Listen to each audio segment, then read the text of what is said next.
Buenas tardes, bienvenidos a otra sesión del Diplomado en Historia de Guatemala, y en la sesión de hoy vamos a ver la última parte del clásico tardío que nos faltaba en la sesión anterior. Por favor. Bien, aquí teníamos en puntitos los principales reinos del mundo cholano, pero nos faltaba uno que no es cholano. Este es el reino de Cotzumalguapa. Cotzumalguapa, ubicado en lo que ahora conocemos como el departamento de Escuintla, era diferente. Estaba poblado por personas de otro grupo cultural, no son cholanos, no utilizan la misma cerámica, por lo tanto eran distintos, pero no sabemos quiénes son. Algunas personas han propuesto que eran los pipiles, pero según los lingüistas, el grupo pipil se separa del grupo nahua hacia el 1000 de nuestra era. Y Cotzumalguapa, algunos lingüistas piensan que los pipiles pudieron haber sido los que construyeron y habitaron Cotzumalguapa, pero según los lingüistas, el idioma pipil se separó del nahua hacia el 1000 de nuestra era. Y es precisamente en esa época en que Cotzumalguapa entra en crisis. Entonces, tal vez no eran pipiles. Pero lo cierto es que en la parte sur, allí tenemos un puntito rojo dedicado a Cotzumalguapa. Gracias. Acá tenemos otra ilustración que nos muestra el área. Usted puede ver en rosado continuo desde el Baúl hasta Bilbao, son varios kilómetros. Esto y digamos la calzada que los une hace pensar a los arqueólogos que se trata de una sola ciudad, una sola entidad política, lo que antes se pensaba que eran 3 ciudades distintas. Entonces tiene que haber sido una ciudad muy grande, una ciudad tan grande como Mutul, solamente que controla la parte sur del territorio. Es seguramente heredera de la ruta comercial del sur y encuentra pues un momento exitoso. Es una ciudad muy amplia que tiene muchas cosas interesantes, pero no dejaron una escritura que pudiera ser interpretada en la actualidad. Pasemos. Aquí tenemos algunos monumentos. Este es una reproducción del monumento 2 de El Baúl, que fue elaborado entre el 650 y el 1000. ¿Por qué tanta libertad? O sea, son más de 200 años en los que pudo haber sido construido el monumento. Porque no se asocia con una ofrenda específica y como no tiene inscripción, es muy difícil su fechamiento. Pasamos. También tenemos el monumento 21 de las ilusiones. Falta el personaje central en estas imágenes que vemos, porque estas son las reproducciones de estela que usted puede visitar en la Universidad Francisco Marroquín. Pasemos. Bueno, aquí tenemos una panorámica. Esta foto es como del año 2002 del sitio del Baúl, y usted puede ver cómo en esa época estaba siendo devorado por el crecimiento urbano. Seguramente ahora está en peores condiciones. ¿Qué nos queda? Nos queda, por ejemplo, este baño de vapor. Un baño de vapor que era impresionante, más que el de Yoquib que vimos en la sesión anterior. Esto quiere decir pues que para ellos la actividad del Chuj era diferente. El juego de pelota recreado, usted puede ver los bordes en piedra, el terraplén con materiales de sedimento, ¿verdad? De materiales no trabajados, sino que son de relleno, que permiten la construcción de este juego de pelota. Pasemos. Otra, y con la presencia de ilustración humana para que usted vea el tamaño de este juego de pelota, y al fondo el artista nos ha recreado con las casitas de la población de Cotzumalguapa. Aquí tenemos otra vez, vea usted, los elementos que caracterizan el arte de estilo Cotzumalguapa son distintos a los que hemos visto en toda el área cholana. Para empezar, el jugador de pelota tiene un casco o una máscara que cubre parte de la cabeza.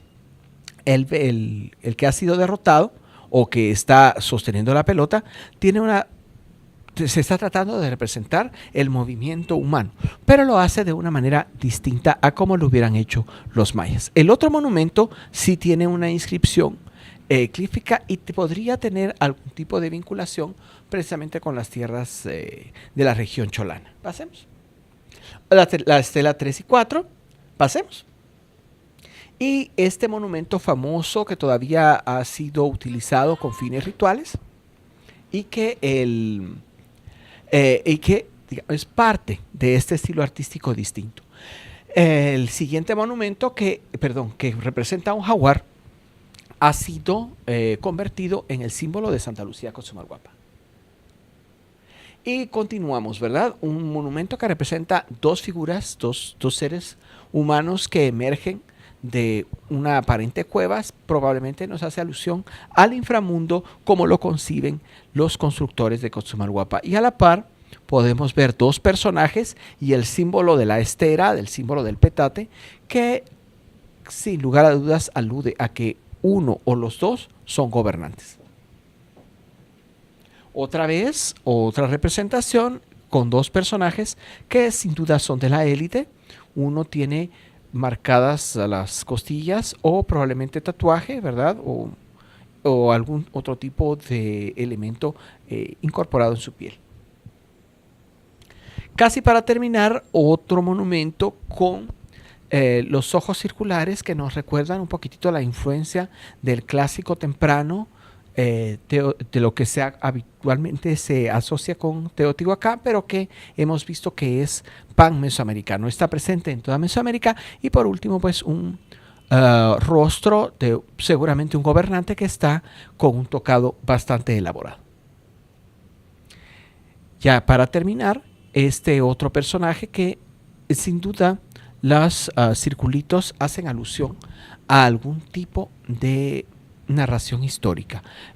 Sin duda, la persona que narraba esta historia, eso le servía de ayuda de memoria para ir contando los acontecimientos que estaban representados en la obra de arte, pero que lamentablemente ya no tenemos acceso a esta información.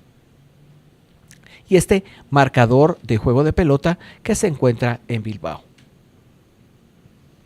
En el museo que usted puede visitar hay varias estelas, algunos otros monumentos, algunos altarcitos, un trono que usted puede pues, ver en vivo y en directo.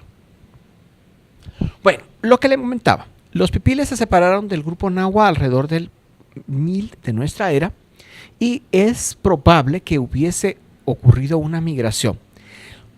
No sabemos si los pipiles hicieron algún tipo de actividad nociva para Cochumalguapa.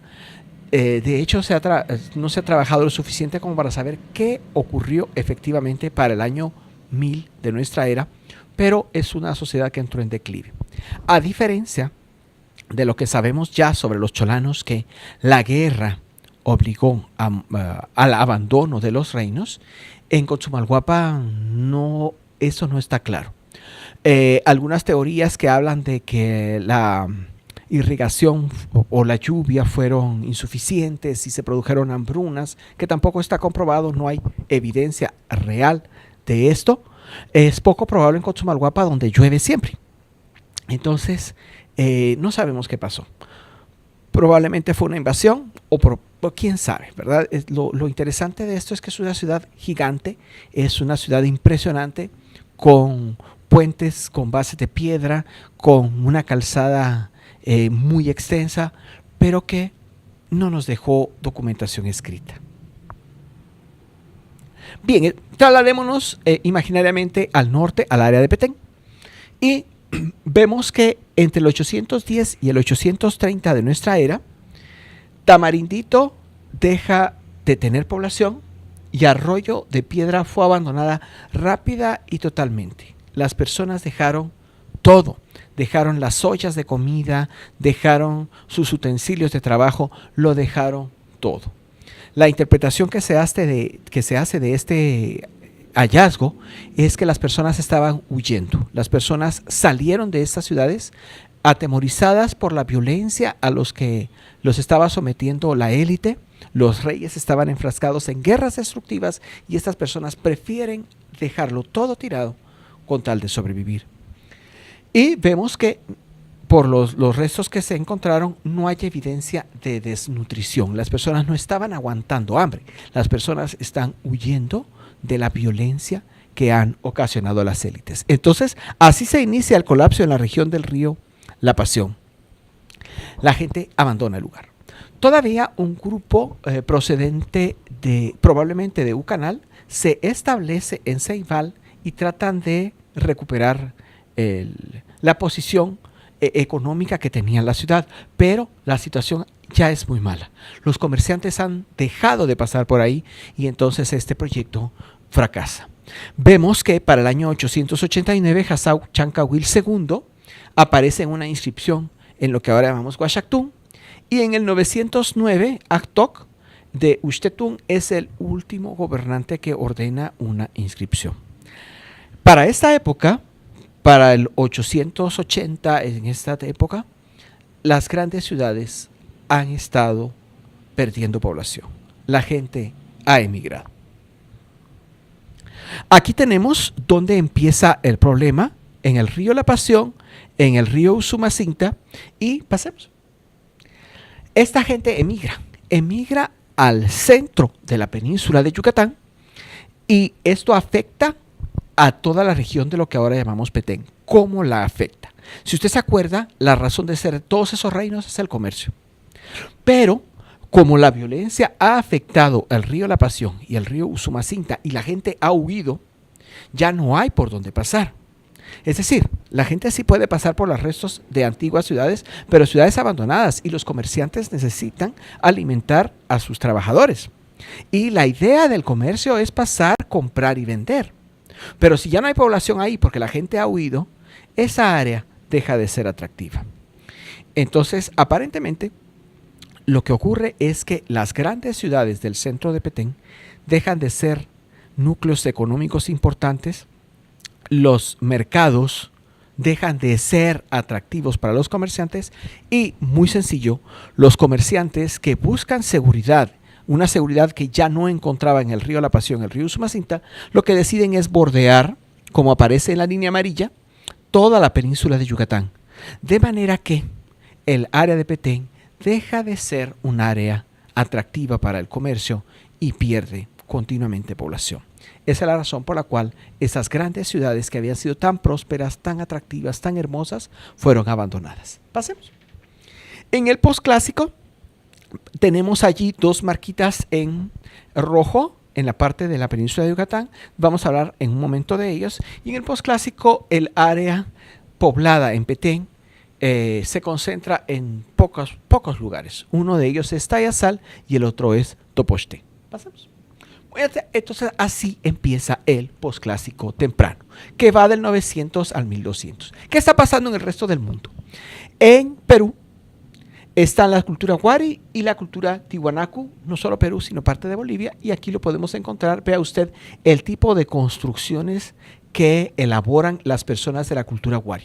Si usted se da cuenta, es una región que tras una cultura, tras un grupo que tiene éxito político y militar, que entra en crisis, es sustituido por otro y así continuamente. ¿Seguimos?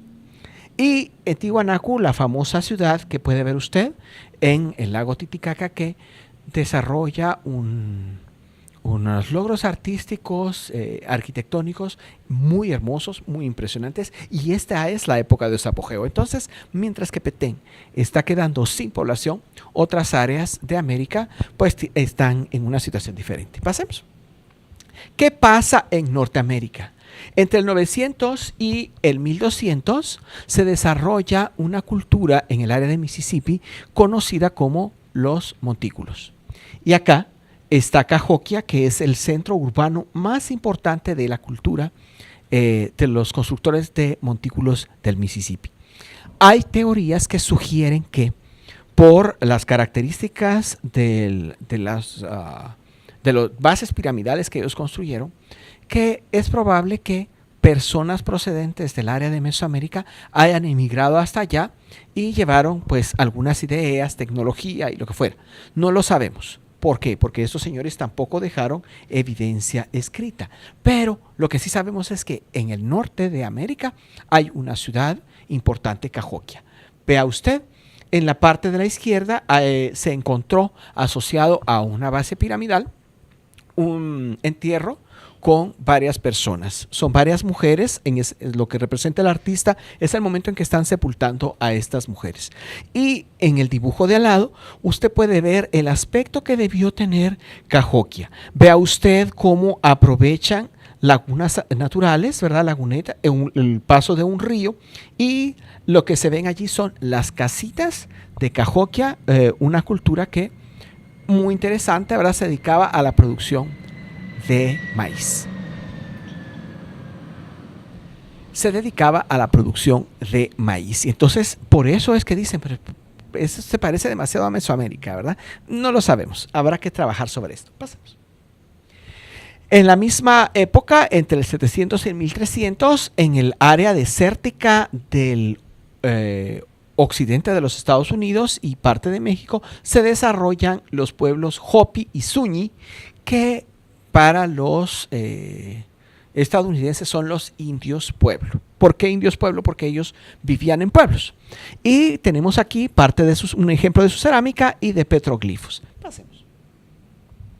¿Cómo eran sus núcleos urbanos? Aquí tenemos Mesa Verde. Puede ver usted que es una formación rocosa natural que permite proteger el núcleo urbano. Las personas construyeron sus casas en ese escarpado lugar. Vea usted, ahí está lleno de turistas y puede ver el tamaño de la construcción humana. Estos edificios se caracterizan por la kiva, que es una habitación circular que aparentemente permitía a las personas la reunión para toma de decisiones, para actividades religiosas, actividades sociales, y que por eso vamos a encontrar siempre estas construcciones circulares. Pasemos. Aquí tenemos Pueblo Bonito en Cañón del Chaco y usted puede ver las kivas y el área residencial. Y el resto era parte de área de cultivos. En la India nos trasladamos y entre el 925 y el 1200 se erigen aquellos famosos templos que tienen escenas eróticas. Recuerde, por favor, para la religiosidad india, el momento del clímax es el momento en el que la persona puede comunicarse efectivamente con la divinidad. Entonces, la sexualidad no es vista como en Europa, como un pecado, sino al contrario, es una forma de comunicarse con el ser divino. Y entonces vemos ese tipo de trabajos, ¿verdad?, que son pues un poquito diferentes a lo que se está haciendo en otras partes del mundo. Es la época entre 1113 y 1150 de construcción de Angkor Wat. Es un conjunto religioso impresionante y es con el que se encuentran similitudes en cuanto a concepto urbanístico entre los mesoamericanos y los camboyanos. ¿Por qué? Porque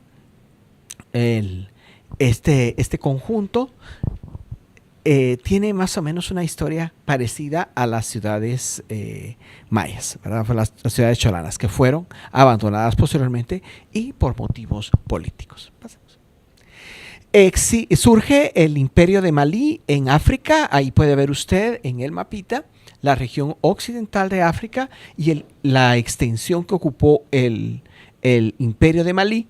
Y Tombuctú, la famosísima ciudad africana con una mezquita elaborada en adobe. Vea usted el trabajo, los salientes en madera y cómo pues la arquitectura es diferente, es una arquitectura de barro.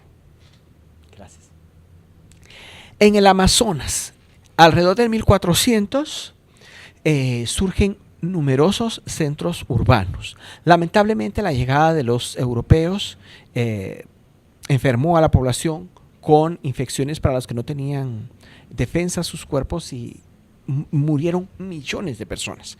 Pero ahora sabemos que hubo ciudades entre 10 y 40 mil habitantes bordeando el río Amazonas. Estos son antepasados del actual pueblo Cuicuro Y aquí vemos cómo debieron ser esas enormes ciudades.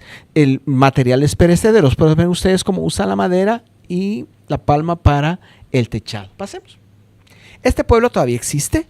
Sus descendientes son un grupo que habita el área del Amazonas en lo que ahora conocemos como Brasil. Por supuesto, es un grupo muy reducido que apenas sobreviven unos cientos de personas y que son descendientes de esos constructores de hermosas ciudades que describen los exploradores españoles y que lamentablemente pues ya no existen. Es la época en que en la isla de Pascua se están construyendo los famosos moais. Aquí puede ver usted un moai como eran originalmente todos, ¿verdad? Con esas incrustaciones para que tuvieran sus ojos abiertos, porque son protectores de la comunidad. Pasemos. Aquí puede ver una foto de cómo se encuentran algunos de los moais en la actualidad. Pasemos. Esta es una plataforma sobre la que hay varios y los moais son definitivamente la representación de difuntos que ocuparon un puesto político importante. Recuerde, por favor, en todas las sociedades del mundo, para esta época, la política y la religión son una sola cosa. Pasemos. ¿Y qué está pasando en Europa? Bueno, se están sufriendo invasiones del Asia, los mongoles, los magiares, los sarracenos, y se están consolidando los reinos que vamos a ver posteriormente. Aquí tenemos la abadía de Fontenay en Francia, es el tipo de construcción románica de la época. Pasemos. Vea el interior de la iglesia. Esto era característica de esta corriente artística, la austeridad en las iglesias. Pasemos. Y vea usted el claustro. Estos claustros que todavía existen y que nos muestran la forma de vida de la Europa de esa época. También en Europa, esta vez en Nápoles, en esta época se construyen castillos. Este es el castillo nuevo que, vea usted, sabemos quién fue el arquitecto, fue un francés, y Europa estaba pues poblada de castillos. En el área maya hemos visto que la gente ha emigrado, ha abandonado las grandes ciudades del área de Petén, y entonces es cuando empiezan a poblarse, empiezan a desarrollarse las ciudades de Yucatán. Vamos viendo. Aquí tenemos Río Bec. Río Bec alcanza su florecimiento hacia el año 1000. Río Bec tenía una ocupación anterior. Pero ¿por qué no se desarrolla antes? Porque la gente está concentrada en el área de Petén. La gente está entre Uxtetún y Mutul. Y esa área es la que es interesante, atractiva, política y económicamente. Pero cuando esa área colapsa, precisamente por motivos políticos y militares, es la parte del norte la que empieza a cobrar protagonismo. Pasemos. Aquí tenemos Tecpalán, que alcanza su apogeo hacia el año 900 con una pequeña distribución del plano. Pasemos. La evidencia arqueológica que queda. Y vea usted este trabajo en relieve. Espectacular. Estos no son cholanos, estos son yucatecos, ellos hablan yucateco, y vea usted allí el trabajo en el relieve, la figura humana, los colmillos, como siempre pues la representación en 3 dimensiones de la forma en que se concibe el mundo espiritual. Pasemos. Vea usted aquí un acercamiento que